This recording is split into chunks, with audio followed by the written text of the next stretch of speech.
due. It's just January 2nd. And I'm doing the end of the year reading review, and I finished a book today. Here's a little book. You'll see when I talk about it. So I'll talk about that too. So I did it. This was my last 10 till the end. The Essex Serpent by Sarah Perry was the last one. Wasn't sure if I was going to get to it. I did get to it. I did get quite a bit more reading time.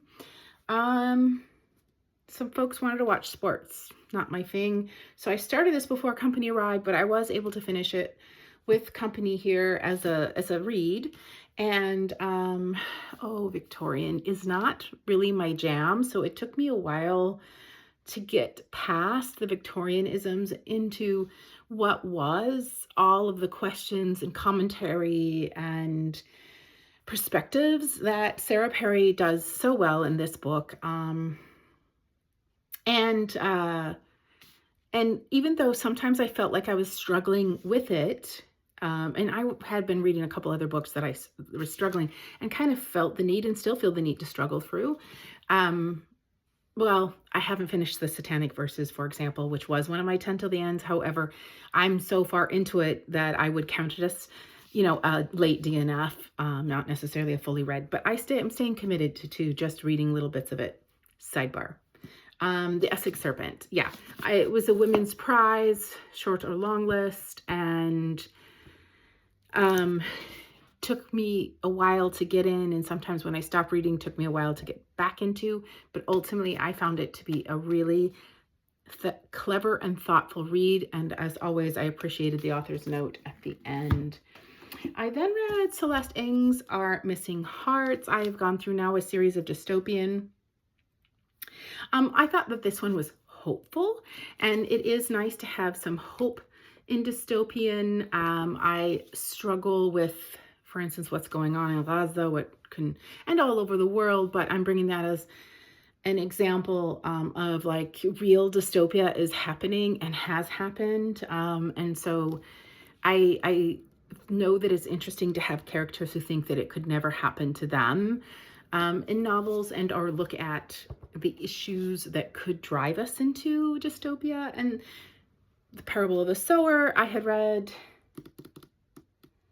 just before that, and there's another dystopian coming up, so it was interesting to kind of read these dystopians written at different times by different kinds of authors, and think through the sort of landscape of dystopia, the genre of dystopia. Celeste Ng is a solid author. I liked the book, and I would recommend it to people who want to explore dystopianism light a little bit. The relationships between children, like what happens to children. This is told as Parable of the Sower and as the other one through the eyes of a child. I think that's a great way to look, kind of put dystopian novel techniques with coming of age. The author's note was very helpful at the end as well, because Essex Serpent was pretty heavy, and because like Parable of the Sower, Our Missing Hearts was pretty deep. I thought that and I listened to this sort of holiday listen while doing the multiple kinds of chores and things. So admittedly multitasking, meaning I was actually doing other things that didn't require too much thought process, but by nature of multitask, one's comprehension, understanding, memory goes down. And I think this was the right book for that. The Guncle was that comic relief, that breath of fresh air, by Stephen Rowley, by the way. And it just is kind of fun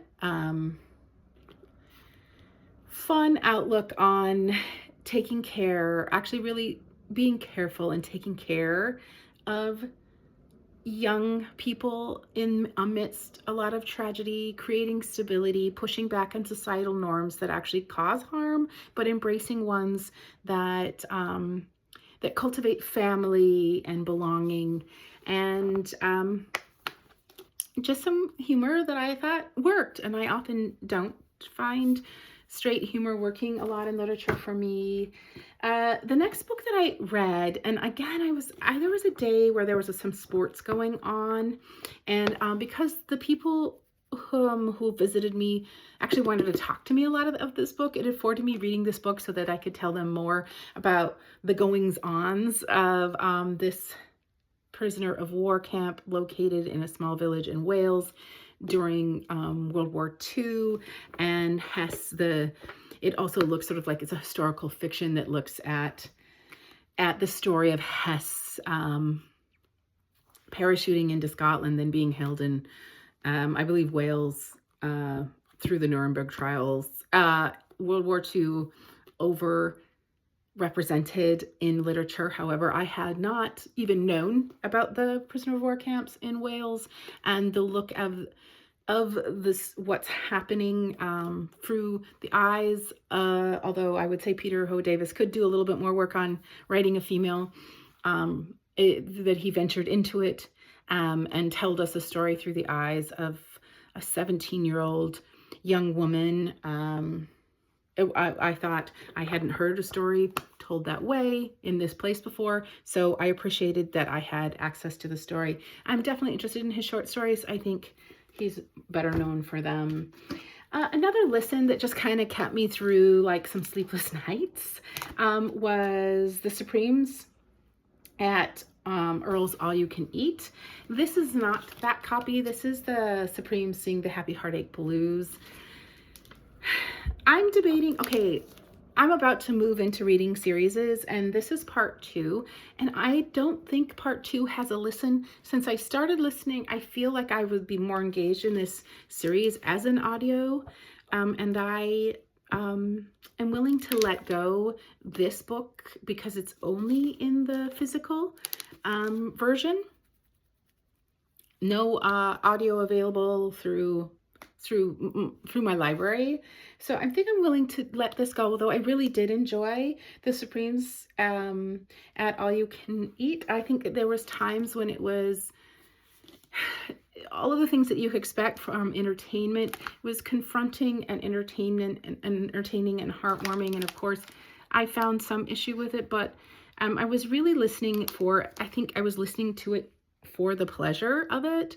And I did derive a lot of pleasurable experience through the writing. And there were moments, there's a moment where there's a tragedy with a child, and how Edward Kingsley Moore wrote the parents' reaction really resonated with me. I thought it was profound, and I thought it was authentic. Anyway, I think that Edward Kingsley Moore's, I think I returned the audio because it's been some time now to the library, and I think I'm going to go ahead and unhaul this sequel. That's why I was holding it up, since everything you're seeing gets unhauled. That's how I do it. And I think the Guncle is going to, I have someone I'm gifting it to, and everything else is going to go ahead and go to Little Free Libraries. The Age of Miracles by Karen Thompson Walker is the other dystopian that I had mentioned, also told through the eyes of a child, like that classical coming of age, 12, 13, in both Our Missing Hearts and this, both setting, all three, The Parable of the Sower, Our Missing Hearts, and The Age of Miracles, setting is America, although one's East Coast and one's West Coast. Too, Parable of the Sower and Age of Miracles are both, the setting is California. This has to do with climate change. The days are becoming longer, so the earth is rotating more slowly, and that's impacting sunlight, and how sunlight, like a lot of the things that global warming impact, and also radiation. And I think all of that is going on, but what this book does pretty well is shows how, the protagonist of this story, the young girl, whose name is Julia, she's still coming of age. She's still, like, all of these things are going on. She and the world are trying to wrap their mind around it, but she's also trying to wrap her mind around a crush, as often happens in coming of age. Being bullied, friendships, and, pettiness during these late elementary and early middle school years, the pettiness of people, belonging, bullying, all of those things are really resonating as really important to this character in this novel, while families and society is dealing with this crisis, which is creeping up, which is obvious. Like in the parable Solar, it's incredibly obvious to the protagonist that something is incredibly wrong, but she's not understanding really how the adults aren't handling it. So again, I find coming of age mixed with dystopia an interesting thing for literature to explore while traveling. And then on some walks, I listened to Damned by Chuck Palahniuk. I think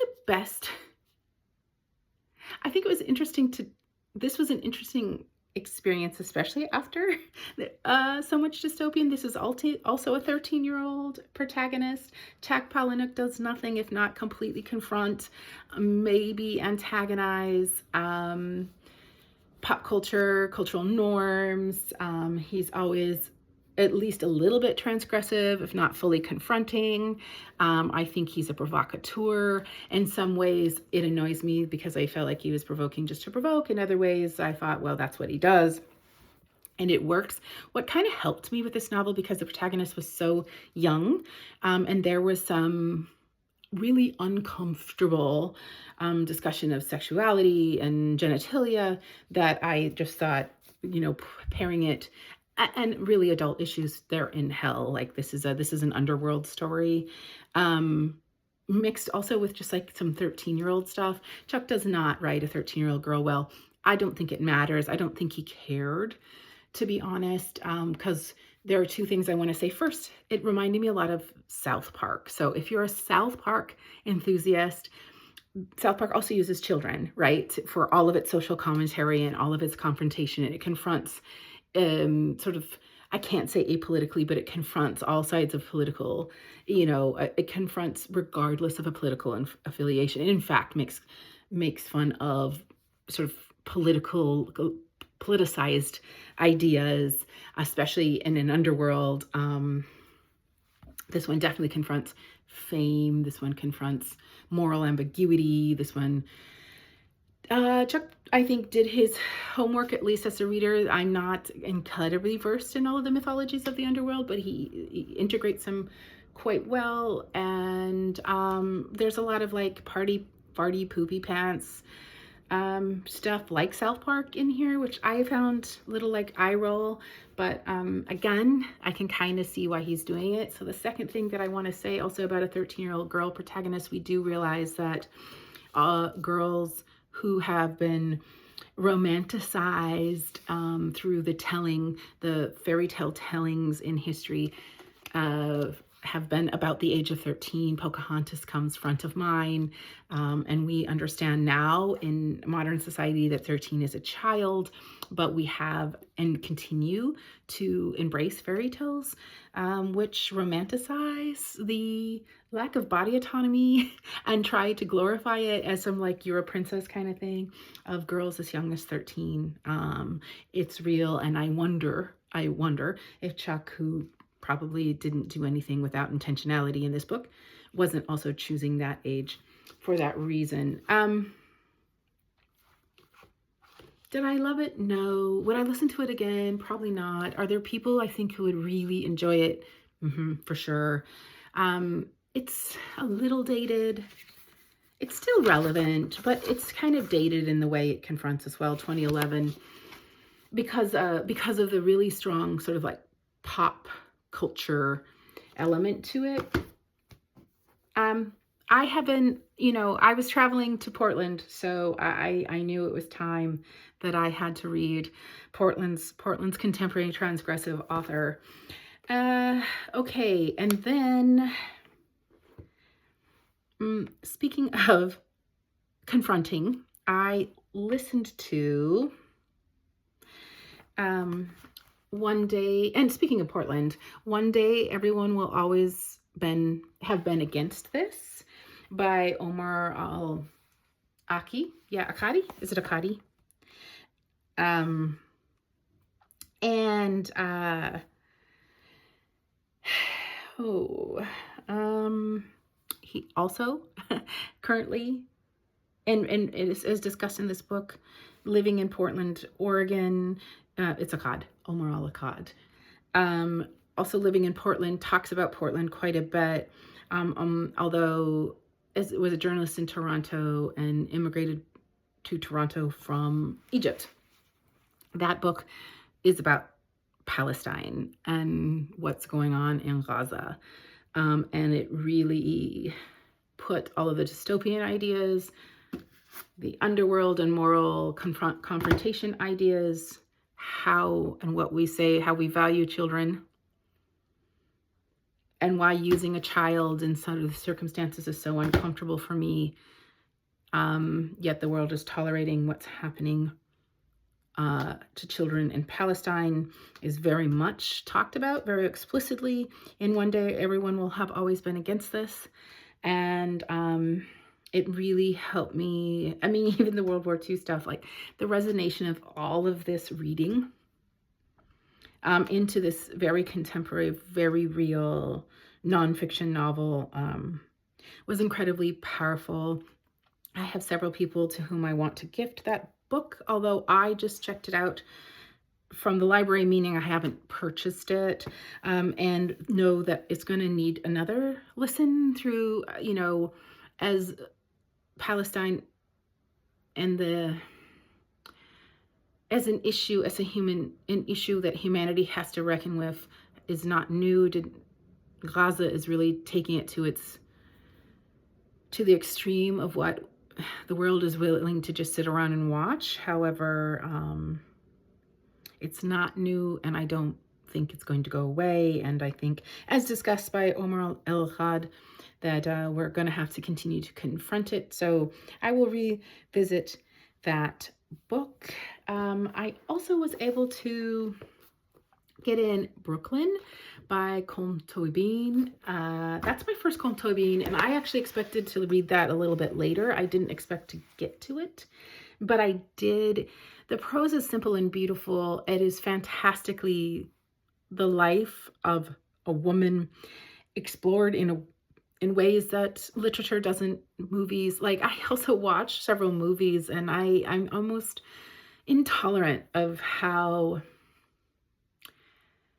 much that the movie making machine, meaning the money behind it and the audience behind it, is tolerant of the propagation of harmful patriarchal ideals through explicitly and implicitly, up until and including the demand, like what actresses have to look like, and also the fact that it's the story of the man, the story of the man, the story of the man, the story of the man, like everything. We were just going through, like, have you seen this movie? And I'm like, it's not that I'm not interested. It's just, I kind of really, I'm a reader. So in a way that sounds pretentious, because maybe it is, I demand more. I need more stories than the ones that are offered through movies. Almost always, like, yeah. That's all I'll say about that. And so this was kind of like, I think would also say there's definitely a lot of hardship, there's struggle in this book, but there's not a lot of like tension in the plot. And I've been reading, like, before I read all these dystopians, there was a lot of like suspense tools used, and this doesn't have that. It also doesn't sort of like have high drama or absurdism, dark humor. It's a pretty straightforward story that is so beautifully told. And I think one thing that Colm Tóibín really helped me understand was this high context communication style of the Irish characters in this book. And as someone, I'm a very direct communicator.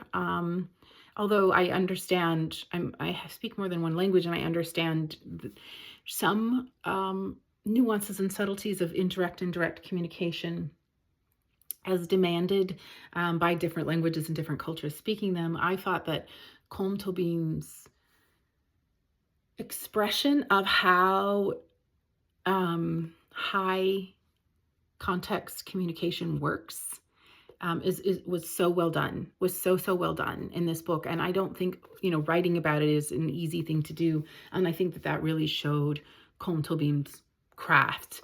Again, I meant to get to this in January because I was going to start reading, January was going to kind of be my pile of possibilities. The first book of authors that I have more than one book and haven't read, or the beginning of series that I do have or hope to find the next book. So I hope to find Long Island. This, I believe, is a duology, and I hope to find Long Island. I think I do have someone to give this book to. Speaking of give a book to, I also read N books in a series. I read the first book in the Colson Whitehead. Let me see if I can pull it up for you, because the reason I have to pull it up is because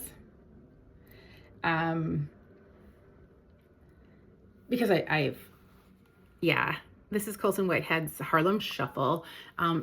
I think, as proclaimed by Colson Whitehead, his love story, his love letter to Harlem, and I definitely found it as that. I thought his way to add vibe and context and to the setting of Harlem and New York. He goes to Brooklyn. He goes, speaking of which, it's a Brooklyn. I was reading New York.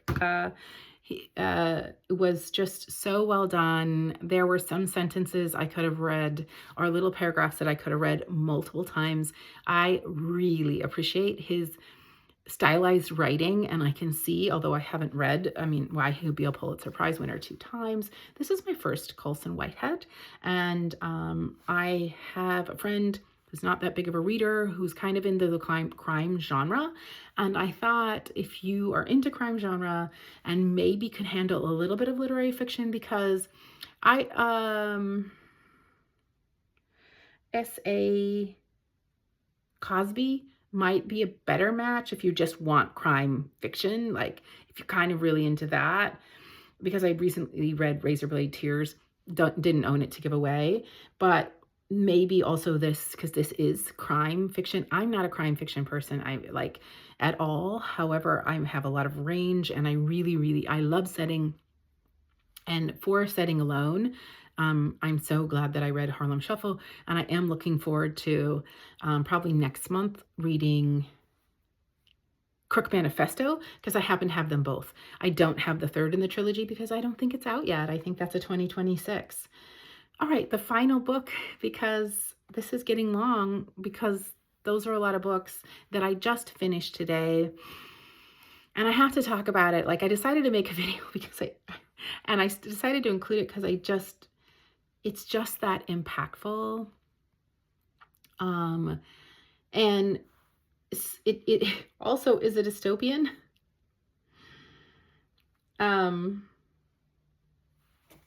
And that is I Who Have Never Known Men by Jacqueline Hartman. This is a book that I feel like I've needed.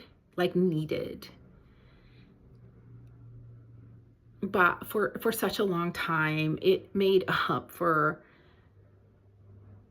so many of the frustrations I had that I mentioned about movies, and even some of the flaws or plot holes or troubles that I saw through some of these other dystopians. By the way, the translator is Ross Schwartz, I believe. Ross Schwartz. Ross Schwartz, which, I checked this out from the library. It was like 100 million week, seriously, it was like a 16-week hold, and then I got to skip the line. So I was like, oh, skip the line. Let me just hurry up and read it. And I did. And if I find this book, of course, I want to own it. I don't have many books like that. As I always say, I unhaul all of my books. I want to find this book, read it again, and give it to people. That's what I want. Like, I want to call this book out and find it multiple times, read it multiple times, and give it to multiple people. This book was so impactful for me, and there are books in this, even in this stack, that I enjoyed but that didn't have such an impact on me. There were books that I didn't enjoy that but had an impact.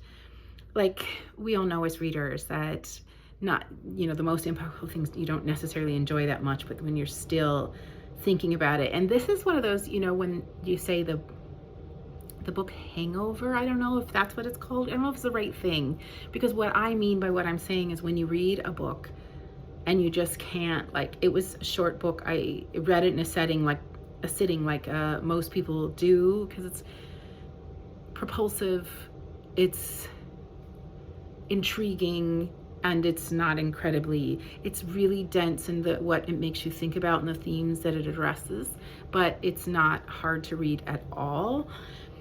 And so I couldn't, like, normally I'd be like, oh, okay, what can I move on to next? And I just have to not for a while. I need to just let it settle. There's an afterword on this one by Sophie Mackintosh. I really appreciated that afterword. I thought she was very succinct in all of the ways that this book was meaningful. According to Sophie Mackintosh, I agreed. I couldn't agree more. And of course,